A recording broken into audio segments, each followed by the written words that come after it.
What is going on, guys? We are back, and today we're going to be starting a brand new Surviving With series. It's going to be Surviving with IndustrialCraft 2. You could probably already tell from the title. Now, this is all thanks to you guys, because in the last episode, which was the end of my Surviving with Immersive Engineering series, I asked you guys to post in the comments what mods you wanted to see, and by an extremely overwhelming majority, you wanted to see IC2. So I apologize to all of you that, did not get the mod that you wanted to see, but hopefully you will still enjoy the series. And before I jump into things and start rambling about the details of the series, I want to say, if you're coming back from the other series, welcome back. And if you are joining us for the first time, welcome. This is a Surviving With series, which is essentially me playing through Minecraft with one core mod, and of course there's a couple supporting mods, but if we look at NEI, you can see that there's only 11 pages, and that pretty much is all the regular Minecraft stuff, and then just a bunch of different IC2 things. So it's pretty much just diving really deep into one mod and just doing as much as you possibly can with it. So that is what we're going to be doing with IC2. The mod list will be in the description, and of course there's a couple things like dimensional anchors and stuff that'll be added in just to make it a little bit more convenient, but nothing really alters the main focus of the game other than IC2. So I'm pretty hyped for this, mainly just because IC2 is like getting back to my roots in Minecraft. The first Feed the Beast stuff that I ever did was with IC2. Like, that was the tech stuff that I did. So yeah, I'm just kind of rambling at this point, but the seed will be in the description. It's Dr. Ragehard IC2. We're playing on hard, and that's pretty much it. So I spawned in this pretty heavily wooded area. Unfortunately, I'm not seeing any rubber trees, but I think what I'm going to do is, now that I've got all this beginning rambling stuff out of the way, I'm going to go and start punching some trees and do all that beginning stuff, and then hopefully we will actually be able to jump in and get some rubber trees, plant those around our little hole that we dig out in the wall, and then maybe we can get some power going. And yeah, we'll just see where things take us today, but I will jump off camera now, get all the beginning resources, and then we can come back, and we're definitely going to be doing some IC2 related stuff. So I will talk to you guys in a minute. Okay guys, so we are back, and I now have all the boring starting stuff out of the way. I've gone mining, I've gotten some resources, I've chopped down some trees. So for the most part, we should be good to go with starting out IC2 in just 1 minute. But before we do that, I just want to really quickly go over where I'm going to be living. So this is kind of like a cave area, and this is typical for where I'll start living, but it's a little bit different than normal because I'm living in the side of a mountain that's in like the middle of a lake. So I thought that was really cool. I spawned somewhere over there and just was walking along, and I was about to just dig into the side of a mountain, and then I saw this, so I thought, you know what, let's come up here, light things up, and it'll be a cool place to live. So unfortunately, the only downside to this is I can't easily have access to my rubber saplings, like wherever I plant them. So I did have to make a little area down there out of dirt, just in like the middle of the lake, for them to grow, and I'm gonna need to expand it a little bit because it's not big enough for my liking. But we are going to be dealing with that problem a little bit later today with some of the machines that we're going to make. So I did that, and then I just dug a traditional mine shaft over here, and I don't know what level it was, but it was probably around like 30 or something, that I found this huge cave system. This is probably one of the biggest cave systems I've ever run into. I went caving for maybe like 45 minutes and cleared what I would consider to be maybe like half of it. It's hard to judge because it could just keep going and going, but it just was repeatedly branching off, and I was getting lost, so I decided to call it after roughly like 40-45 minutes. I went through like 4 iron picks or something, and I was pretty happy with what I got. So yeah, we now have that to work with. So if you look in the chest right here, I do have over 2 stacks of iron and copper, which is pretty nice because those are the main resources we need to start with. And then I've gotten some sticky resin, and I have a ton of rubber wood, which is awesome. So along with that, we have some redstone and coal. And that's really all we're going to be working with today. We might use some tin, but I don't think we'll need much gold or lead. So to start things off, we need to grab some iron and some wood, because there are some tools that we need to make before we jump into making beginning power generation. And today I want to make the extractor and the macerator. And the main reason behind this is because I want to get the most out of my resources. So, the sticky resin, I want to get the most out of that, and I want to get the most out of my ores, which is why it's important to me that I make the macerator and maybe make a powered furnace, but mainly the macerator and the extractor. And that's also because with the extractor we can actually get the rubber wood into rubber, which is really nice considering I've got a ton of rubber wood but not that much sticky resin. So to start things out, we need to make some tools, because if we click on, let's just go to the regular generator right here, which will give us 10 EU per tick. It's nothing crazy, but it will be good enough to start with. we need to make these iron plates. And to make the iron plates, we need a forge hammer. Now, this is kind of like the immersive engineering hammer if you watched last series, except the nice thing is it tells us exactly how many uses it has left. So it starts out with 80, and it's really cheap to make. So it's just going to take 5 iron and then 2 sticks. And now we have the forge hammer. And along with that, later we're going to need to make what I think are called cutters. I'm not actually sure, but when we come to those, we will make those. It's another tool we're going to need that's very similar to this one when we are going to be making the wires. So we go back to the generator, and first we need to make a rebattery. And of course, we need the tin cable. And this is where we're going to come to the clippers. So we need the regular tin cable with some rubber, and we need the cutters. So they are called cutters, I was right. And you cut a tin plate with the cutters to get the tin cable. So we need to make these, and you need more iron plates for these. So we need 3 iron plates and 2 regular just pieces of iron. So we'll start out with making just 3 of these because I don't want to make more plates than I do need. So we'll make the cutters, and then we will have the tools that we are going to need for today. So I just want to make sure I get some of we got the rubber here. We're going to get some of the tin and some of the copper because we're going to be using all these. And I'm going to start cooking down the sticky resin just because we are going to need the rubber before we can make any of the machines today or transfer power. So I want to make sure we have enough of that so that we can actually make the machines. And if not, I will have to go get some more. But yeah, we can start making the generator. So we need the iron furnace, which is just going to be 5 iron plates and a regular furnace. And we can just snag one of the ones that we already have. And then on top of that, we're going to need another 3. So that is going to be a total of 8 iron plates. And then on top of that, we're going to need another 2. So we need 10 iron plates right now. So there we go. And we can just shift click all those out here. And then we can, you know what, we'll just make another furnace because why not? You can never have too many when you're starting out. So I believe it was like this. So we got our iron furnace there. And then we need to convert 2 of these to the iron item casings. So we'll get those 4. And then we're going to need to use the cutters after we make the tin plating. So I believe we only need 1 of these to start. And then we need to use the cutters, and we get 3. Achievement energy flow. Awesome. And then we can get the rubber out of here and cover up. We'll need to cover up 1 of these for now. Eventually we are going to be just using, I think we'll start out with copper, but we're going to need 1 of these. And then we actually need to grab some redstone too.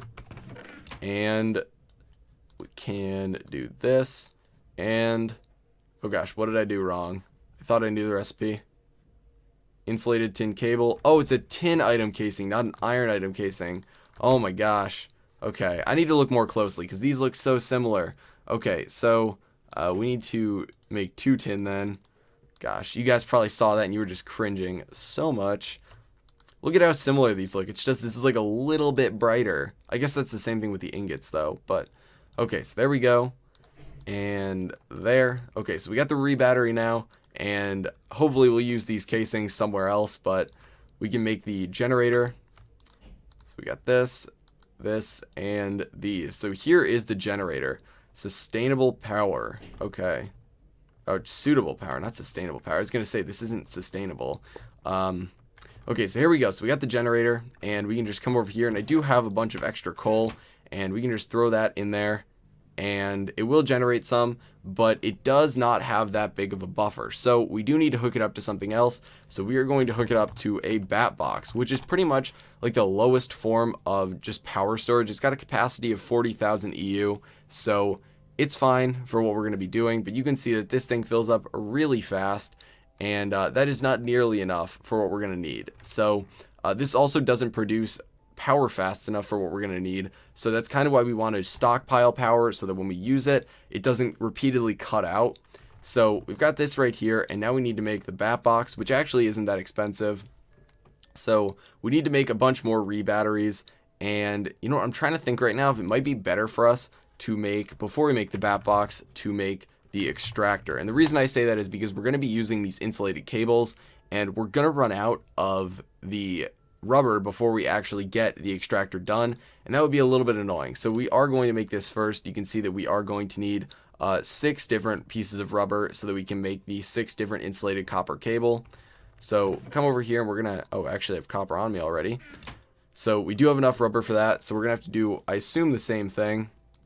where we're going to need to make 2 copper plates, and then it should be, oh, for this one, okay, so this one it's not a 3-to-1, it's only a 2-to-1. So we're going to need 3 copper plates for that, convert them, and then we're going to need to cover all of these. So we got the insulated copper cable here, and what else do we need? We need a basic machine casing, which is just a bunch of iron. So we need 8 pieces of this, and there we go. And then we're going to need this electronic circuit. So that one is going to be using the copper cable, another iron plating, and some redstone. So is it like this? Can't even remember the recipe. There we go. Okay, so we got the electronic circuit. I remember before when I did IC2, like I knew all these different recipes by heart. So it's pretty funny right now having to think back to them, and they're a little bit different now. But we need the different tree taps then. So we're going to need a bunch of tree taps. We got to convert a lot of this wood, and we're going to have to do that 4 times. So there we go. We got the tree taps, and we should be good to go on making this. Oh my gosh, can we not shift click these in there? Okay, so we got that, and basic machine casing. So now we have the extractor. So it's the super tree tap. Guys, we're getting so many achievements right now. So now we have the extractor, and it's getting power just because it's adjacent to the generator. And of course, this one lost a ton of power because its internal buffer is really, really lackluster. But we're now going to throw in the rubber wood into this, and it will extract it very slowly. Now, the ideal way for this to work would be to have sticky resin, because we should get 3 rubber per sticky resin. So I'm going to make another tree tap really quick, and we're going to hop down and see if any of those rubber trees down here can give us some good sticky resin. So let us see if there's any sticky resin to be had from these trees. Oh, there we go. Sticky situation. Let's see if there's any other. Nope. Oh, there we go. Did I just pick that up, or did it fall? Who knows? Okay, well, let's see just on this side. If not, this should be enough for us, because that'll get us 6 right there. And then on top of that, we have the 44 pieces of wood that we can convert down. So that's another 44. It's just a little bit slower because for the amount of time it takes, you only get 1 instead of 3. And for the power, it's a little bit less effective. So we're going to take those out, put the sticky resin in there, and then we can get back to work on making the bat box. So I need these 3 pieces of rubber so that we can make the... Actually, we're going to need 1 more. So I might wait for this to finish, just because we're going to need the piece of tin cable for each of the re-batteries, and then we're going to need another one for the actual machine. So we need 4 total. So we can make the bat box now, and this one is going to need 5 pieces of wood and then 3 re-batteries. So we are going to need to make more of this tin plating, and need to make the tin cable, and we're going to need 4 of these. And we actually need even more tin plating, because for each of the re-batteries, it's going to take 2, so we're going to need 6 more. And we need to convert these then to the item casing, and split that up with redstone and the cable. So we got the re-batteries there, and now we spread these out, get the cable there, and there we go. We got a bat box. So stash it. Yes, we are going to stash this power. Okay, so we're going to break this right now, and we are going to... Oh, you know what? We want to make a wrench first, though. Okay, so let's do that real quick. So we need bronze for the wrench. Ooh, okay, so we need bronze dust for that, which requires... Is there any way... Gosh darn it. Okay, so I feel like if I break this, it's going to break, because I recall that. I don't... You know what? Let's use the pickaxe. Let's do it. Did it break? Oh my gosh, I hate my life. Okay guys, so we are now back to where we were before I totally screwed up. Now, I did recall that you need the wrench to move something, but I thought it might have changed a little bit, or that the world would take pity on me. But I broke it, and by not using a wrench, I screwed it up, and I only got back the basic machine casing. So I did have to waste some resources to recreate the extractor, but it is now up and running again, and I'm waiting for 1 more piece of rubber before we make the macerator, so that we can make some of the bronze dust, then cook that down, and make the wrench so that we don't ever do that again. So we have to make a lot of different tools. So we got like the hammer, the cutter, then we got to make the wrench. Oh my gosh, so many tools. Okay, so we're gonna have to do this again where we make another 3 copper plates, and then we cut those down using the cutters, and then we make the wire using this, and then we're gonna need another iron plate, and this is all to make the, oh nope, we don't want those. Do this, and we get the electronic circuit. So if we're looking at the macerator, we need 3 pieces of flint. I already have 4 on me. We also need 2 pieces of cobblestone, the basic machine casing, and this. So all that's left to do is to make the basic machine casing, which is just another 8 of these. So we are going through this hammer really quick, but make that, and get the flint in there, and cobblestone. Okay, so there we go. We now have the macerator. Double trouble indeed. It is double trouble. So we can just throw this over here for now, and then we can move it later. So now this one has power, and if these are both running, I don't know how well this is going to be working with generating power, or transferring it at least, but what we can do now is throw, I believe we're going to need, it's copper and tin, or it should be. So we go to bronze, you can see the bronze dust comes from 1 tin dust and 3 copper dust. So obviously if we throw these in there, we're only going to get 1. So I do have some leftover copper ore. I don't have any leftover tin ore, unfortunately, but we'll let this run for a little bit and we'll see how this is doing. Okay, so it is able to keep up. So we got that, and then we need 1 more. And what we're going to be doing is making the wrench, and then we are going to make, or put down the bat box and actually wire these up so that we can connect a bunch of different machines to some copper cable, or some insulated copper cable, and that'll make it a little bit easier to transfer power. And then we just need to take 1 tin ingot and let that run through, and we're actually going to need to do that twice, I think, because we're only going to get, yeah, so we're going to have 2 leftover bronze dust, but we're going to have to do that twice, unfortunately, to make this. So I'll just let the next ones that run through be, we'll do 1 more tin, and let's make sure that this does work. We're kind of intermingling the crushed copper ore and the dust, so hopefully that does function. Okay, so we got the bronze dust there, and then we can just cook this down like normal, and we do have a bunch more rubber, so we can make some more copper cable, or insulated copper cable, and we are going to need 2 more pieces of copper ore, and that'll give us 1 extra, but it should be fine. So we're going to make some insulated copper cable, which is just kind of traditional cable. If we go over to it, to the cable, you can see we do have a bunch of different options. We've got the insulated copper cable, the regular copper cable, we've got the tin cable, all that stuff, but I will be using the copper cable because although it you know, we don't need the fast transfer right now of EU per tick, eventually if we do decide that we're going to pull it out of the bat box and split it to a bunch of different machines running at once, even though those machines might not need a ton of EU per tick, because we're splitting it, it will need to travel before it gets split a lot more EU per tick. So it'll be nice just that we don't have to, you know, change things up too much. So we can now finish this up and cook down the very last of it and get back to actually making the copper cable that we're going to be using. So I'll make I guess 8 should be enough for now. We're not transferring it over a super long distance, so I'm not super worried about it. So we got the 8 insulated copper cable, and we do have some extra tin cable too, but we can now make the wrench to move all this stuff. And okay, so here we go. So we're gonna wrench it, and there we go. Makes a cool noise. And we're gonna wrench this too, and oh look, it didn't get broken. Awesome. Okay, so we're going to be using the power from this, and we are going to run it to a bat box. So I don't actually know if we even need to run it, or if we can just place the bat box down like adjacent to this. So yeah, that looks like that should work. And you can see the power in here. It has a much better buffer, so we can load this up with some extra coal, and it should be able to fill this up.